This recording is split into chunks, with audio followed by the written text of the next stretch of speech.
ඔයාලගේ කම්පියුටර් එකේ software එකක් සම්පූර්ණයෙන්ම uninstall කරගන්න ඕනද? ඒ කියන්නේ ඒ software එකේ files ඉතිරි වෙන්නේ නැති වෙන්න සම්පූර්ණයෙන්ම කම්පියුටර් එක අයින් කරගන්න ඕනද? එහෙනම් මේ software එක use කරන්න.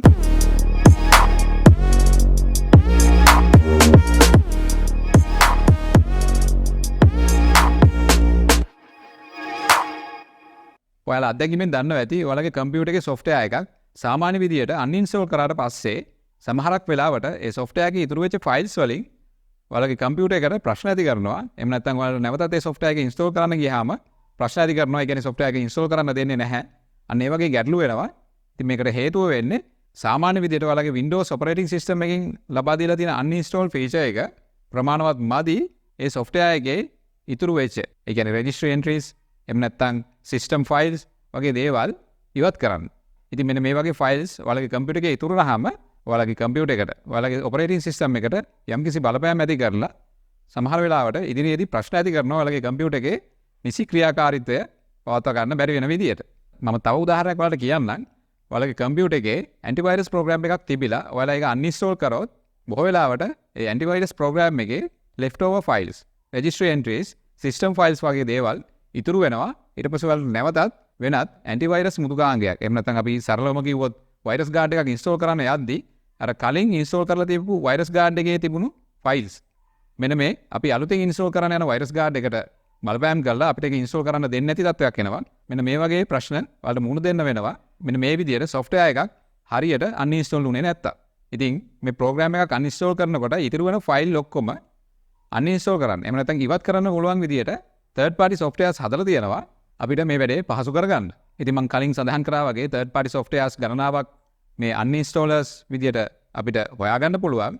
ඉතින් මම අද ඔයාලට අඳුනලා දෙන්න යන්නේ මෙන්න මේ විදියට software uninstall කරන්න පුළුවන් අපිට නොමිලේ ලබා දෙන බොහොම හොඳ software එකක් ගැන. ඉතින් මේ software එකේ නම තමයි iObit uninstaller. ඉතින් මම මුලින්ම ඔයාලට කියලා දෙන්නම් මේ software එක කොහොමද download කරගන්න කියලා. ඉතින් ඔයාලගේ web browser එකේ මෙන්න මේ විදියට search කරන්න. ඔයාලා search කරන්න ඕන iObit uninstaller කියලා. මම මෙන්න මේ විදියට search කරනවා.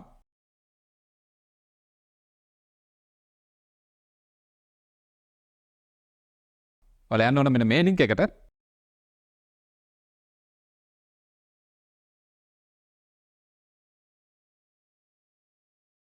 ඉතින් ඔයාලා පුළුවන් මෙතනින් ඔයාලගේ software එක download කරගන්න. මම මෙන්න මේ විදිහට free download කියලා දෙනවා. ඉතින් මගේ කම්පියුටර් එකේ download manager software එකක් තියෙන හින්දා මගේ download manager software එක prompt කරනවා මගේ file එක download වෙන්න. ඔයාලගේ කම්පියුටර් එකේ download manager software එකක් නැති වුණත් ගැටලුවක් නැහැ අපේ file එක download වෙනවා. ඔයාලගේ file එක download වුණාම ඔයාලා බලන්න ඕන ඔයාලගේ download folder එකේ ඔයාලා පුළුවන් මෙන්න මෙතනින් ඔයාලගේ download folder එකට යන්න. ඔයාලගේ file එක download වුණාට පස්සේ මෙන්න මෙතන file එක පෙන්නාවි. ඔයාලට කරන්න තියෙන්නේ ඒ file එක run කරන එක.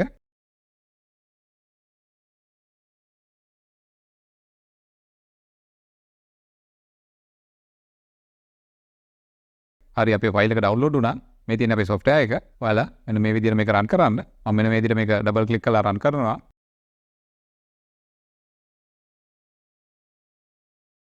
ඔයාලට මෙන්න මේ විදිහට interface එකක් පෙන්නාවි.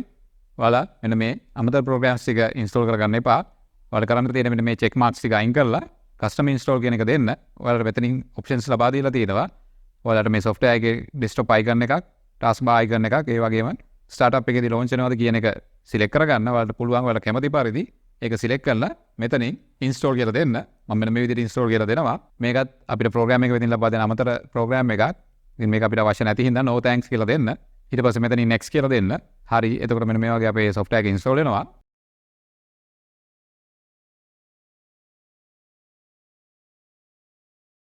මෙතනින් no thanks කියලා දෙන්න. අපිට පුළුවන් මෙතන check mark එක දාලා තිබ්බොත් අපේ program එක දැන් run කරන්න කියලා අපි command එක දෙනවා. එහෙම නැත්නම් අපිට පුළුවන් අපේ software එක අපේ programs වලින් select කරලා launch කරන්න. ඔයාලට පුළුවන් ඔයාලට කැමති විදිහට ඒ වැඩේ කරගන්න. මම මෙන්න මේ විදිහට finish කියලා දෙනවා. මේ තියෙන අපේ iObit uninstaller එක. ඉතින් ඔයාලට පේනවා මෙතන අපේ program එක free කියන එක සඳහන් කරලා තියෙනවා. ඉතින් ඔයාලට පේනවා අපේ interface එකේ අපේ computer එකේ install කරලා තියෙන සියලුම programs list කරලා තියෙනවා. ඒ programs ටික මෙන්න මේ විදිහට categorize කරලා පෙන්නනවා අපිට. Recently installed large programs infrequently used කියලා category එකක් පෙන්නනවා. අපිට පුළුවන් මේ එක එක category එකෙන් අපේ computer එකේ තියෙන softwares ටික categorize කරගන්න. ඉතින් අපිට පහසු වෙනවා අපිට අවශ්‍ය program එක මෙතනින් locate කරගන්න. ඊට අමතරව ඔයාලට පේනවා තවත් option ගණනාවක් පෙන්නනවා. මේ මෙතන තියෙනවා අපේ web browsers වල install කරලා තියෙන extension. අපිට extensions විශ්වාස කරන්න බැරි නම් ඒ කියන්නේ untrusted නම් අපිට පුළුවන් ඒවත් මේ software එක use කරලා uninstall කරන්න. ඉතින් ඔයාලට මෙතනින් බලා ගන්න පුළුවන් අපේ කම්පියුටර් එකේ තියෙන default Windows apps ටික. ඉතින් අපිට පුළුවන් අවශ්‍ය නම් මේ apps උනත් uninstall කරන්න මේ program එක use කරලා. ඊළඟට මම ඔයාලට පෙන්නන්නම් කොහොමද අපේ මේ uninstaller එක use කරලා අපිට අවශ්‍ය software එකක් uninstall කරන්න කියලා. මම මෙන්න මේ විදිහට මගේ කම්පියුටර් එකේ තියෙන Microsoft Edge web browser එක uninstall කරන්න තමයි හදන්නේ. ඔයාලා කරන්න තියෙන්නේ මෙන්න මේ විදිහට මේක select කරන්න. හරි ඊට පස්සේ ඔයාලා තියෙන මෙන්න මේ trash can එකේ logo එක click කරන්න. එහෙම නැත්නම් ඉහළ uninstall කියලා තියෙනවා. ඔයාලා කැමති විදිහකට ඔයාලගේ software එක uninstall කරන්න පුළුවන්. මම මෙන්න මේ විදිහට trash can icon එක select කරනවා. ඉතින් ඔයාලට පේනවා අපේ software එක uninstall කරන්නද කියලා අහනවා. ඉතින් ඔයාලට පේනවා අපිට window එකක් prompt කරනවා. ඒකේ අපිට options දෙකක් දීලා තියෙනවා. අපිට restore point එකක් හදන්න option එකකුත් ඒ වගේම අපිට ඉතුරු files ටික automatically remove වෙන්න පුළුවන් option එකකුත් අපිට දීලා තියෙනවා. ඉතින් ඔයාලට පුළුවන් මේ software එක uninstall කරන්න කලින් ඔයාලගේ computer එකේ restore point එකක් හදාගන්න. ඒ කියන්නේ යම් කිසි ගැටලුවක් ඇති වුණොත් අපිට පුළුවන් ඒ restore point එක use කරලා නැවතත් computer එක තිබුණ තත්ත්වයටම හදාගන්න. අපිට මේ option එක select කරලා පුළුවන් මම හඳුන්වා දීමේදී කියලා දුයිපු අර leftover files ටික automatically අයින් වෙන විදියට. ඒ කියන්නේ අපි uninstall කියන command එක දුන්නට පස්සේ ඒ leftover files ටිකත් ඒත් එක්කම අයින් වෙලා යන විදියට option එක හදන්න. එහෙම නැත්නම් අපිට පුළුවන් මේ program එක uninstall වෙලා අවසානයේදී අපිට prompt කරાવી manually මේ files එක ඉවත් කරන්න option එක. ඔයාලට කැමති විදියක් මෙතනින් කරගන්න පුළුවන්. මම ඊට පස්සේ මෙන්න මෙතනින් uninstall කියලා දෙනවා. ඉතින් මේ message එකෙන් පෙන්නන්නේ අපේ program එක background එකෙන් run වෙනවා කියන එක. ඒක close කරන්නද කියලා තමයි මේ අහන්නේ. ඉතින් මේ වගේ message එකක් આવුත් ඔයාලා yes කියලා දෙන්න. ඔයාලට පේනවා අපේ program එක මෙන්න මේ විදිහට uninstall වෙනවා. ඉතින් ඔයාලට පේනවා මෙතනින් අපේ program එකට අදාළ අමතර files එක මෙන්න මේ විදිහට අයින් වෙනවා. මොකද මම කලින් option එක select කරා මේක automaticallyම remove වෙන්න කියන එක. ඒ විදිහට ඒ files ටික automatically අයින් වෙන්න කියන option එක ඔයාලා select කරේ නැත්නම් program එක uninstall වෙලා අවසානයේ ඔයාලට prompt කරાવી manually select කරන්න මේ files ටික අයින් වෙන්න ඕන කියන එක.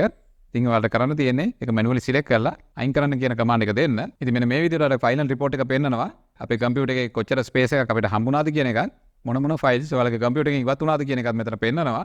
ඉතින් ඔයාලට පුළුවන් ඔයාලගේ computer එකේ software එකක් uninstall කරනකොට ඒ කියන්නේ software එකක් ඔයාලගේ computer එකෙන් අයින් කරනකොට control panel එකේ තියෙන uninstall option එක use කරන්නේ නැතුව මෙන්න මේ program එක use කරලා ඔයාලගේ computer එකේ තියෙන ඔයාලට අවශ්‍ය software එක uninstall කරන්න. ඉතින් මේකේ තියෙන වාසිය තමයි ඔයාලගේ computer එකේ ඒ program එකට අදාළ කිසිම file එකක් ඉතුරු වෙන්නේ නැති වෙන මේ program එක විසින් ඔයාලගේ computer එකේ software එක uninstall කරලා දෙනවා. ඉතින් ඔයාලට පුළුවන් මේ software එක use කරලා ඔයාලගේ computer එකේ ඕනම program එකක් බොහොම පහසුවෙන් uninstall කරන්න ඔයාලගේ computer එකට කිසිදු ගැටලුවක් ඇති නොවන විදියට. ඉතින් ඔයාලා මේ වගේ tips දැනගන්න ඕන නම් ObserverX subscribe කරලා notification on කරලා තියාගන්න. ඊළඟ වීඩියෝ එකකින් හම්බ වෙනකන් මම ගිහින් එන්නම්. බොහොම ස්තුතියි.